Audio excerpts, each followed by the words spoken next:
Continuamos hoy, amigo oyente, nuestra marcha por la Epístola de Santiago. Nos encontramos en una porción de las Escrituras donde podemos ver que Dios prueba la fe por diferentes métodos. Hemos visto que Él pone en prueba la fe mediante dificultades o adversidades, pero que nunca lo hace con tentaciones.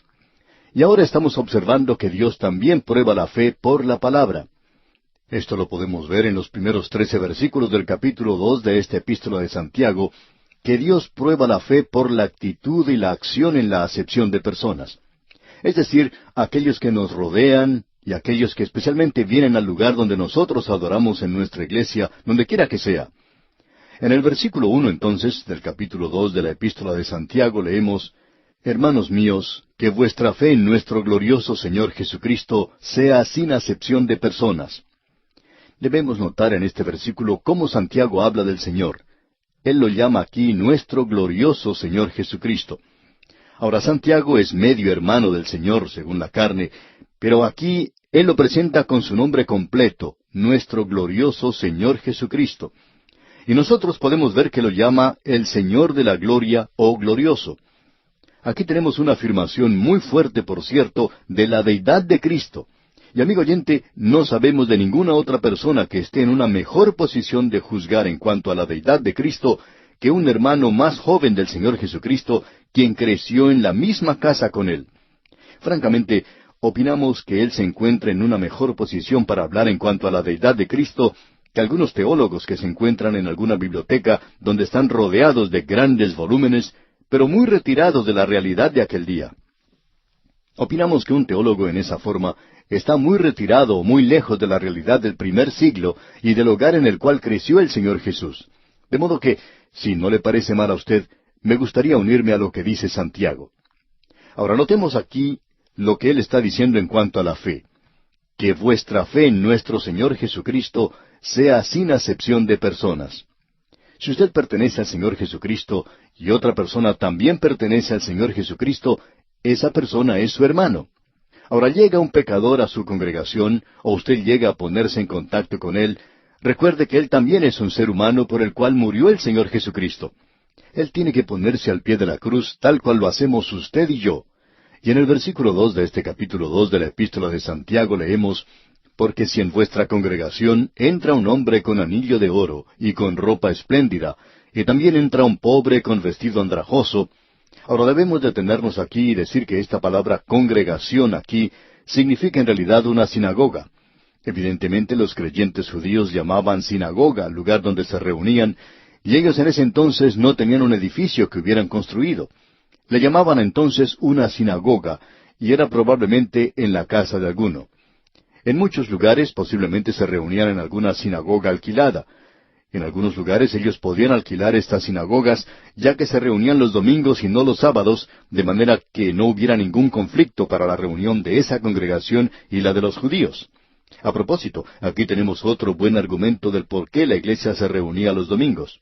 Bien, leamos otra vez todo este versículo 2 que dice: Porque si en vuestra congregación entra un hombre con anillo de oro y con ropa espléndida, y también entra un pobre con vestido andrajoso. Ahora observemos esto por un momento. Cuando se habla aquí de anillo de oro, no se refiere solamente a un anillo, sino que indica que esa persona tenía un anillo en cada dedo de su mano. Se cuenta de un hombre que tenía 6 anillos en un solo dedo.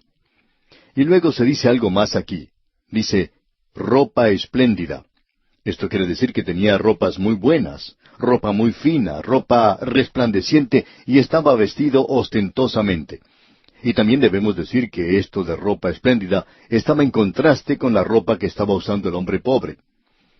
Alguien ha dicho que hay pocas personas hoy que van a la iglesia para cerrar los ojos, mientras que otros van para observar la ropa de los demás.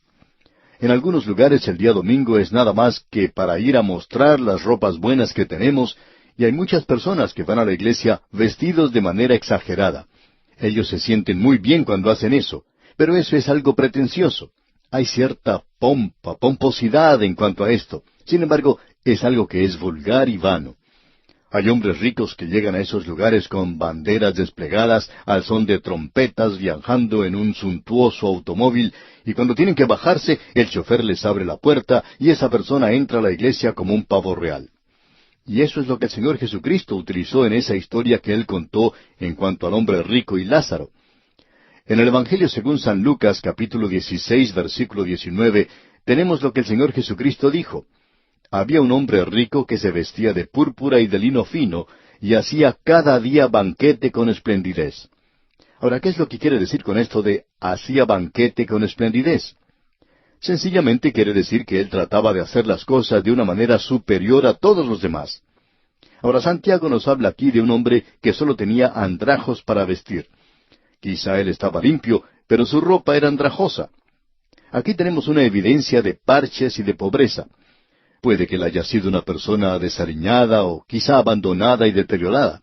Quizá haya tenido días mejores antes, pero el caso es que no tenía ropa buena para ponerse los domingos. Ahora, lo que está haciendo Santiago aquí es mostrarnos un contraste entre esos hombres. Cada uno de ellos se encuentra en un extremo de la escala social. Hoy en la sociedad afluente en la cual nos toca vivir, quizá no vemos tanto de esto como antes. Ahora nosotros nos vestimos para los demás, y hay muchas personas que, por cierto, hacen esto. En algunos países uno puede observar esto en la llamada Semana Santa especialmente. Muchas personas se visten con trajes nuevos en esa ocasión, y en algunos lugares usan sombreros con las alas bien grandes. Y eso es algo, por cierto, que se puede notar mucho. Pero también hay excepciones, personas que son ricas, son adineradas, pero que visten modestamente, bien vestidos, pero no de una manera exagerada. Y esto, por supuesto, nos puede hablar si nosotros mismos nos estamos vistiendo de una manera que no demuestra humildad. Ahora, en el versículo 3 de este capítulo 2, dice Santiago, y miráis con agrado al que trae la ropa espléndida y le decís, siéntate tú aquí en buen lugar, y decís al pobre, estate tú allí en pie, o siéntate aquí bajo mi estrado. Es decir, que él le coloca a ese hombre en la parte más alejada y quizá en la parte de atrás del templo. En aquellos tiempos había unos pocos asientos al frente nada más, y allí solo se sentaban las personas destacadas. Y hubo un día en algunos países donde las personas compraban o pagaban por los asientos en las iglesias. Y algunos tenían una pequeña puertecita y solo la familia que había pagado por ese asiento podía sentarse allí el domingo. Usted no podía sentarse con quien quería. No sabemos si hoy existen estas cosas, pero quizá haya grupitos, camarillas en ciertas partes de la iglesia donde todos se sientan juntos. Y si usted está siendo extraño en ese lugar, llega a sentarse allí, especialmente si no está bien vestido, bueno, puede tener problemas con esa clase de gente. No va a ser bienvenido en esa parte de la iglesia, de eso estamos seguros. Pues bien, amigo oyente, de eso es de lo que nos está hablando aquí Santiago. Y luego él dice en el versículo 4 de este capítulo 2, ¿no hacéis distinciones entre vosotros mismos y venís a ser jueces con malos pensamientos? Lo que está haciendo Santiago aquí es presentando, como ya dijimos, un contraste entre estos hombres. Él dice, ahora obsérvenlos ustedes. Ustedes se están mostrando parcializados. Él les está hablando a los creyentes aquí porque el versículo 5 comienza diciendo, hermanos míos amados. Notemos que él está llamándoles amados hermanos. Y el versículo 5 completo dice, hermanos míos amados, oíd. ¿No ha elegido Dios a los pobres de este mundo para que sean ricos en fe y herederos del reino que ha prometido a los que le aman? Un creyente pobre es mirado con cierto desprecio en algunas iglesias, y aun así, esa persona puede ser la persona más rica espiritualmente de esa iglesia. Quizá usted haya notado, o quizá no haya notado, cuánto se dice en la Biblia, en la palabra de Dios, en cuanto a los pobres. Hay mucho que uno puede encontrar en la palabra de Dios si la revisa cuidadosamente, y no pretendemos nosotros revisarla toda hora y señalar cada versículo que encontremos. Pero queremos llamarle la atención, amigo oyente, al hecho de que Dios ha señalado claramente desde el libro de Génesis hasta el Apocalipsis que Él tiene interés y consideración de los pobres. No interesa lo que usted piense, amigo oyente, pero lo que vamos a decir se aplica a cualquiera de las grandes ciudades de nuestro mundo. Los pobres nunca reciben el trato que merecen. Nunca lo han recibido, y mientras los hombres continúen actuando en su propia naturaleza, hombres que no han nacido de nuevo y no son creyentes, los pobres nunca recibirán el trato que merecen en este mundo. Amigo oyente, la única esperanza que ellos tienen se encuentra en el Señor Jesucristo. Escuche lo que dice la palabra de Dios. En el libro de Job, capítulo 5, versículo 15, leemos, Así libra de la espada al pobre, de la boca de los impíos y de la mano violenta, pues es esperanza al menesteroso, y la iniquidad cerrará su boca. Y también en el capítulo 36 del mismo libro de Job, versículo 15, leemos, Al pobre librará de su pobreza, y en la aflicción despertará su oído. Luego en el Salmo 9, versículo 18 dice, Porque no para siempre será olvidado el menesteroso, ni la esperanza de los pobres perecerá perpetuamente. También en el Salmo 68, versículo 10 dice, Los que son de tu grey han morado en ella, por tu bondad, oh Dios, has provisto al pobre. Y el Salmo 69, versículo 33 dice, Porque Jehová oye a los menesterosos. Y también en el Salmo 72, versículos 12 y 13 leemos, Porque él librará al menesteroso que clamare, y al afligido que no tiene quien le socorra. Tendrá misericordia del pobre y del menesteroso, y salvará la vida de los pobres. Y amigo oyente, podríamos continuar hablando de la misma manera. En el Salmo 45 encontramos que llegará uno que reinará sobre esta tierra en justicia. Y en Isaías capítulo 11 se nos presenta esto allí, y Él es aquel que va a gobernar por los pobres. Él juzgará con justicia a los pobres, se nos dice allí. Dios tiene mucho que decir en cuanto al tratar mal a los pobres en esta tierra por parte de los ricos y de parte de aquellos que están en el poder. Esto es algo que ellos tendrán que responder ante Dios algún día. Los pobres son ricos en cosas espirituales, y esto es lo importante de ver de parte de los pobres.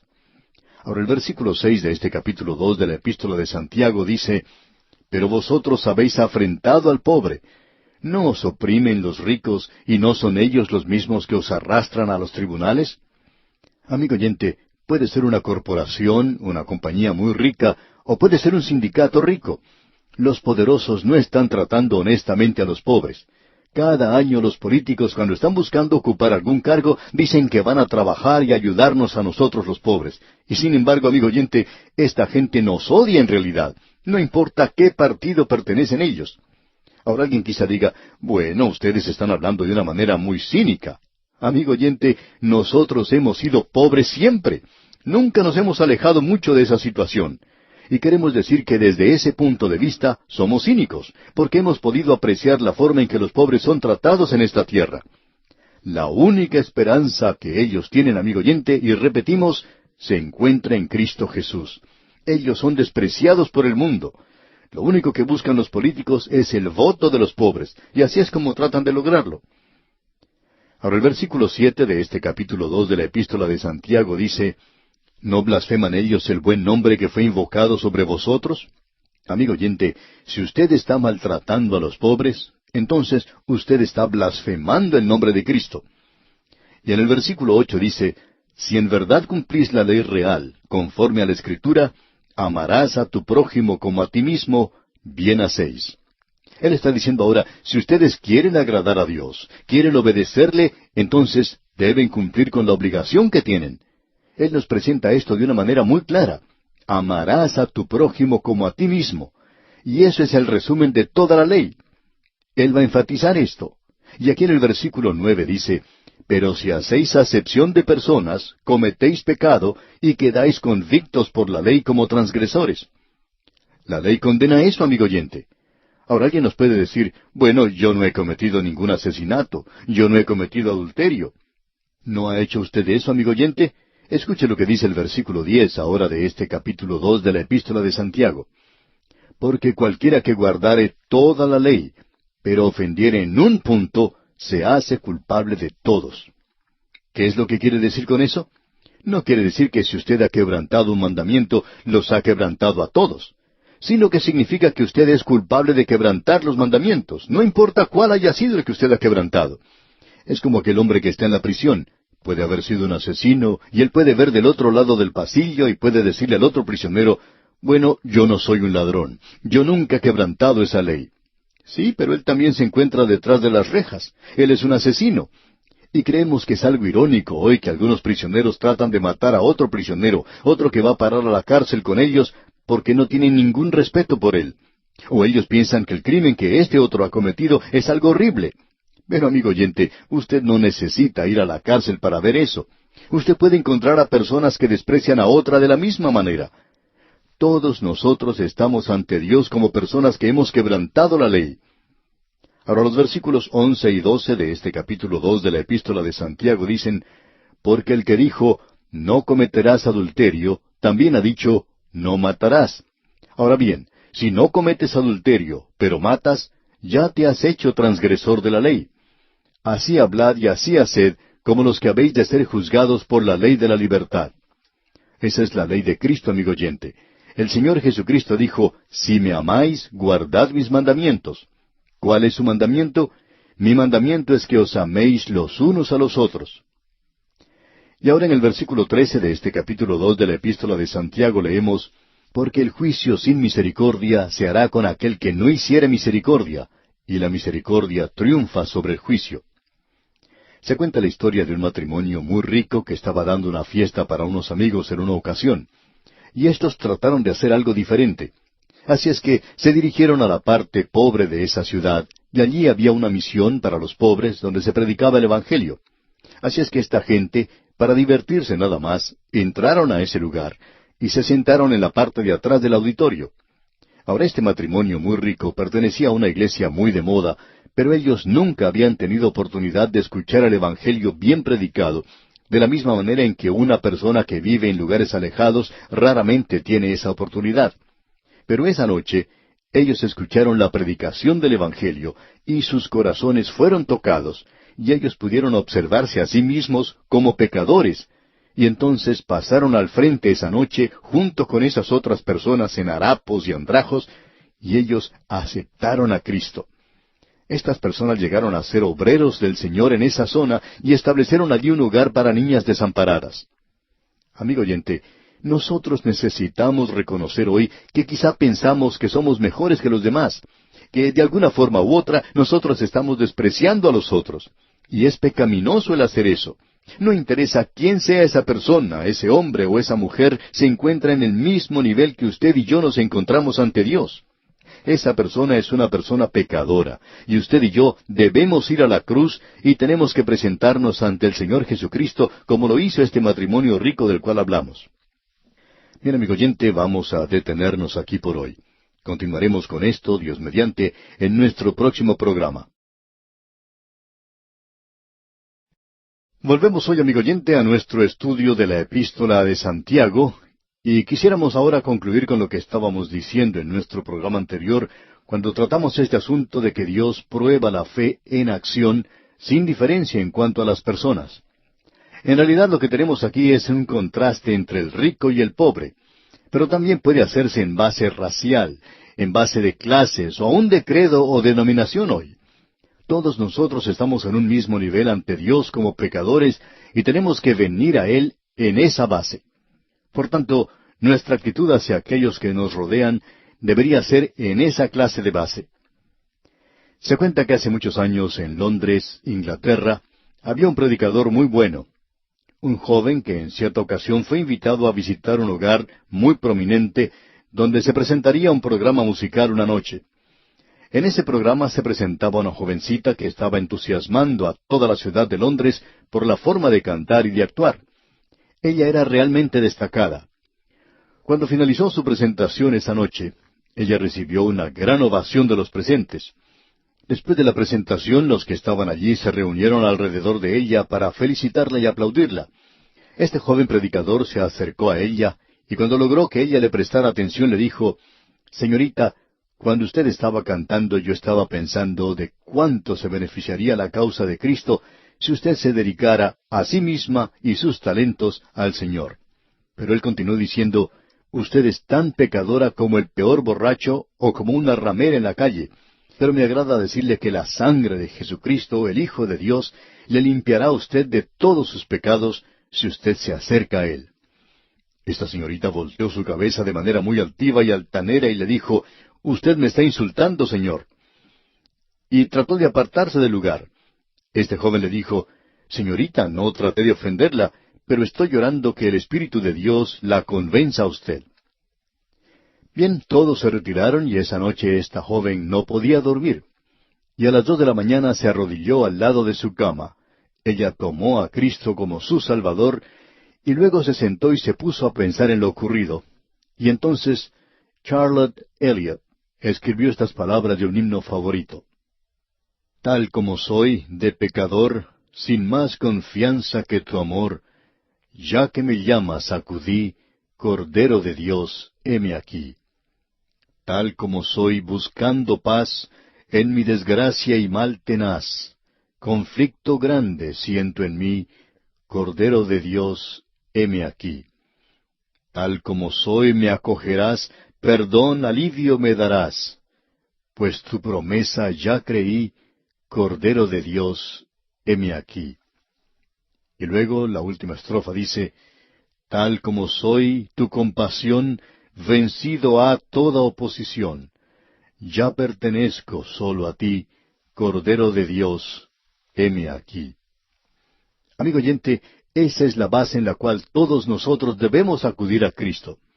Es un gran himno, por cierto, y fue producto de una gran experiencia. Bien, volviendo ahora a esta epístola de Santiago, vemos en el versículo 14 del capítulo 2, Hermanos míos, ¿de qué aprovechará si alguno dice que tiene fe y no tiene obras? ¿Podrá la fe salvarle? Hay aquellas personas que dicen hoy que aquí tenemos una contradicción con lo que dice Pablo, porque el apóstol Pablo presentó de una manera muy clara que la fe puede salvar. Para tener una mejor idea de lo que dice el apóstol Pablo, busquemos lo que él dice allá en su epístola a los Gálatas, capítulo 2, versículo 16, y observemos lo que allí se menciona. Dice, sabiendo que el hombre no es justificado por las obras de la ley, sino por la fe de Jesucristo, nosotros también hemos creído en Jesucristo para ser justificados por la fe de Cristo y no por las obras de la ley, por cuanto por las obras de la ley nadie será justificado. Y ahora leamos nuevamente lo que dice Santiago aquí en estos versículos 14 hasta el 20 de este capítulo 2. Hermanos míos, ¿de qué aprovechará si alguno dice que tiene fe y no tiene obras? ¿Podrá la fe salvarle? Y si un hermano o una hermana están desnudos y tienen necesidad del mantenimiento de cada día, y alguno de vosotros les dice, id en paz, calentaos y saciaos, pero no les dais las cosas que son necesarias para el cuerpo, ¿de qué aprovecha? Así también la fe, si no tiene obras, es muerta en sí misma. Pero alguno dirá, tú tienes fe y yo tengo obras. Muéstrame tu fe sin tus obras, y yo te mostraré mi fe por mis obras. ¿Tú crees que Dios es uno? Bien haces. También los demonios creen y tiemblan. ¿Mas quieres saber, hombre vano, que la fe sin obras es muerta? Ahora, lo que tenemos aquí, amigo oyente, es una porción de las Escrituras que hemos dividido en tres partes, indicando que aquí tenemos la interpretación de la fe, la identificación de la fe y también la ilustración de la fe. Tenemos aquí una definición en el contexto de la Escritura. Ahora, no es un término definitivo, de modo que podemos ver precisamente que Pablo y Santiago estaban en perfecto acuerdo. Ellos están hablando del mismo tema, pero observándolo desde diferentes puntos de vista.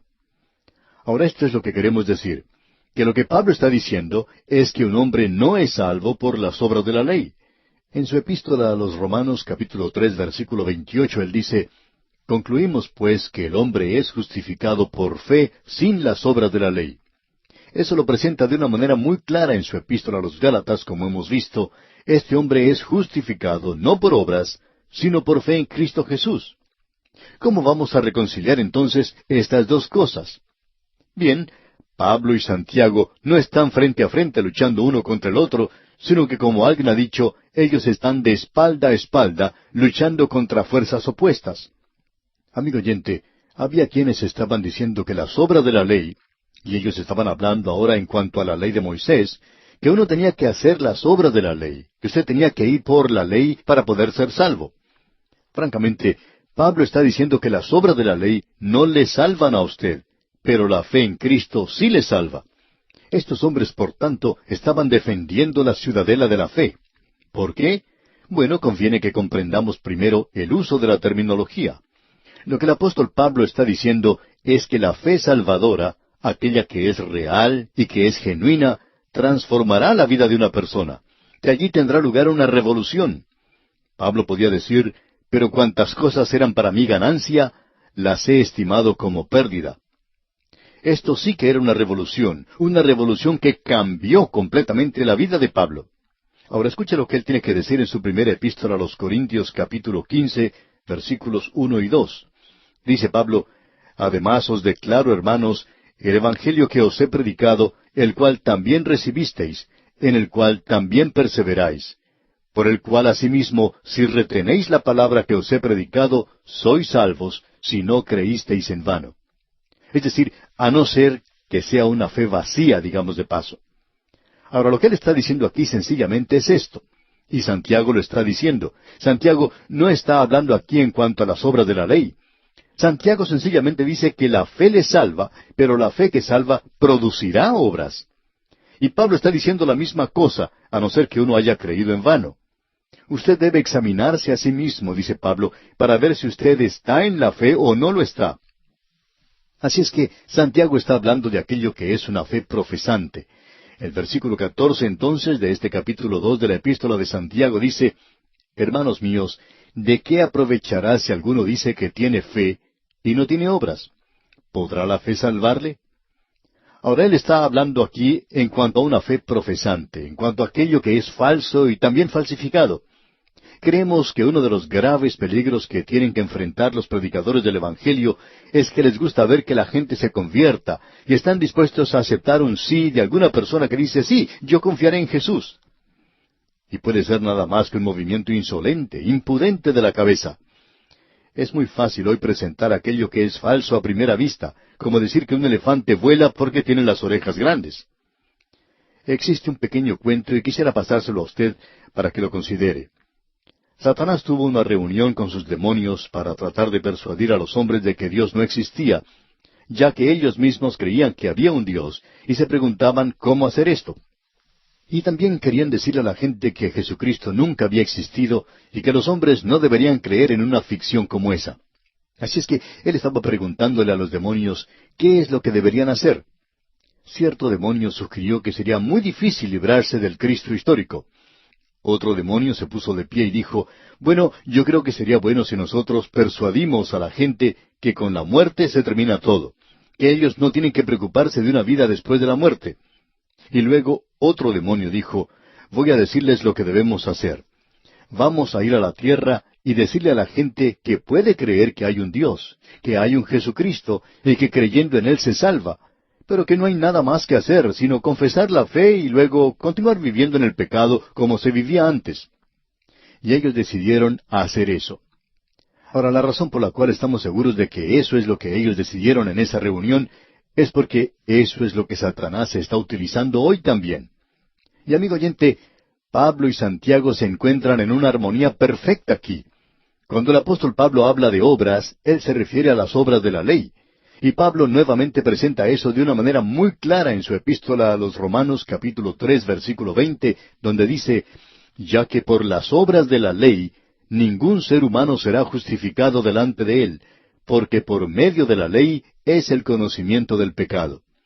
Pablo está diciendo: sí, la ley es un espejo, le revela a usted que es un pecador, pero la ley no le puede salvar, las obras de la ley nunca pueden salvarle. Y Santiago está diciendo la misma cosa. Él está diciendo aquí que usted tiene que tener algo, un poquito más, y en el versículo 10 de este capítulo 2 leemos: porque cualquiera que guardare toda la ley, pero ofendiere en un punto, se hace culpable de todos. Alguien lo expresó de la siguiente manera: escuche usted, el hombre no puede salvarse por una perfecta obediencia, no puede lograr eso. Él no puede salvarse por medio de una obediencia imperfecta porque Dios no lo aceptaría. La única solución para esto es la redención en Cristo Jesús. Y Santiago y Pablo están enfatizando eso. Pero Santiago está diciendo lo mismo que Pablo dice. Pablo en su epístola a los Gálatas dice: amigos, ustedes no son salvos por la ley. Pero él también presentó muy claramente en su carta a los Gálatas capítulo 6 versículo 9 lo siguiente: no nos cansemos pues de hacer bien, porque a su tiempo segaremos si no desmayamos. Hay mucho del hacer que va junto con el creer, digamos de paso. Y él habla claramente aquí cuando dice en su misma epístola a los Gálatas capítulo 6 versículos 6 y 7, el que es enseñado en la palabra, haga partícipe de toda cosa buena al que lo instruye. No os engañéis, Dios no puede ser burlado, pues todo lo que el hombre sembrare, eso también segará. Estas son cosas que se presentan con toda claridad, amigo oyente. Y también fue muy claro lo que él dijo allá en la misma epístola a los Gálatas, capítulo 5, versículo 6, donde dice, porque en Cristo Jesús ni la circuncisión vale algo, ni la incircuncisión, sino la fe que obra por el amor. La fe, amigo oyente, tiene que ser una fe que obra. Muchas veces ya hemos mencionado algo que Juan Calvino dijo. Él expresó, la fe sola salva, pero la fe que salva no está sola. La fe que salva, por tanto, es una fe viva. Una fe que se profesa nada más está muerta. Tenemos muchos hoy de aquellos llamados creyentes profesantes. Ellos son miembros de una iglesia, pero son como zombies. Ellos están caminando como si estuvieran vivos, pero en realidad están muertos. En cierta ocasión una niña le preguntó a su maestra de la escuela dominical, ¿cómo puedo ser creyente y continuar haciendo las cosas como yo quiero? Y la maestra le contestó citando el pasaje de la epístola a los Romanos capítulo 8 versículo 5, donde dice, porque los que son de la carne piensan en las cosas de la carne, pero los que son del Espíritu en las cosas del Espíritu. Si usted es un hijo de Dios, amigo oyente, usted no puede hacer solamente lo que quiere. Usted tiene que hacer lo que Él quiere. Por cuanto los designios de la carne son enemistad contra Dios, porque no se sujetan a la ley de Dios, ni tampoco pueden. Mas vosotros no vivís según la carne, sino según el Espíritu, si es que el Espíritu de Dios mora en vosotros. Usted puede producir el fruto del Espíritu en su vida, amigo oyente, y si usted no lo hace, entonces hay algo completamente malo. Un creyente no hace lo que le place, sino que hace lo que le place a Cristo Jesús. En cierta ocasión un hombre se acercó a su pastor y le dijo que tenía toda clase de problemas. Pero también le dijo al pastor, yo amo a mi Salvador, yo amo a mi familia, yo amo a mi iglesia, y yo amo a mis negocios. Pero hay momentos cuando yo siento como que quisiera salir y dejarlos a los cuatro. El pastor le miró directamente a los ojos y le dijo, ¿por qué no lo hace? Y este hombre contesta, la razón por la cual no lo hago es porque soy creyente. Amigo oyente, la fe salvadora que hace a un creyente conduce a hacer buenas obras. Nosotros estamos tan ansiosos en lograr miembros para la iglesia que los traemos aunque su profesión no sea profunda y firme. Y como resultado, hay muchas iglesias que están llenas en realidad de incrédulos. Ahora aquí tenemos la identificación de la fe. Una fe que salva puede ser reconocida y puede ser identificada mediante huellas digitales espirituales. Existe una verificación de una fe genuina y Santiago usa una ilustración. Notemos ahora la ilustración que él presenta en los versículos 15 y 16 de este capítulo 2. Y si un hermano o una hermana están desnudos y tienen necesidad de mantenimiento de cada día, y alguno de vosotros les dice, id en paz, calentaos y saciaos, pero no les dais las cosas que son necesarias para el cuerpo, ¿de qué aprovecha? Él dice, usted puede ser muy piadoso y decirle a una persona, hermano, yo voy a orar por usted y sé que el Señor proveerá. Pero, amigo oyente, el Señor lo colocó a usted allí para que usted, como hijo de Dios, pueda proveer lo que esa otra persona necesita. A veces cansa escuchar a personas que son bastante ricas diciendo que nosotros estamos realizando una tarea muy buena, que estamos haciendo lo correcto al presentar la palabra de Dios, pero esta gente nunca tiene ninguna participación financiera en este programa. Ellos no pueden hacernos creer que son sinceros, no pueden serlo. Ellos pueden decir piadosamente, hermano, yo estoy con usted. Pero, ¿está usted con él? ¿Está usted apoyándole? Amigo oyente, una fe viva produce algo. Usted la puede identificar. El Señor Jesucristo dijo, en esto conocerán todos que sois mis discípulos, si tuviereis amor los unos con los otros. Y el apóstol Pablo en su epístola a los Romanos capítulo 13 versículo 8 dice, no debáis a nadie nada, sino el amaros unos a otros, porque el que ama al prójimo ha cumplido la ley. Lo que queremos señalar es que uno no puede decir, yo soy un hijo de Dios, y luego vivir igual que una persona que no tiene ley. Uno no puede ser una persona que vive fuera de la ley y luego decir que es un hijo de Dios. Ahora, esto no quiere decir que uno tenga que darle dinero a todo pordiosero que se presente para luego ir a comprar licor.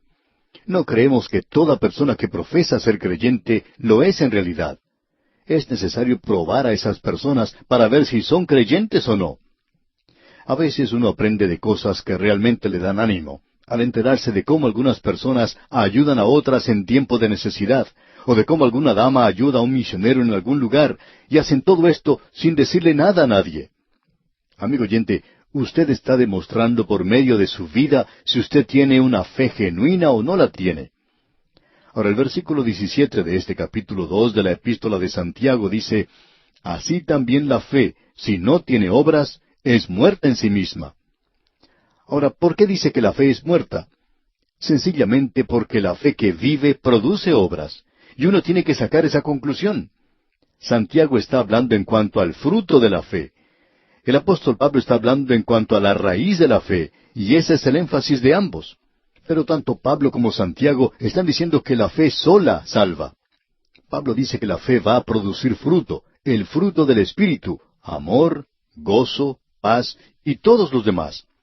El Señor Jesucristo dijo que Él es la vid y nosotros somos los pámpanos, o sea, las ramas, para que podamos dar fruto.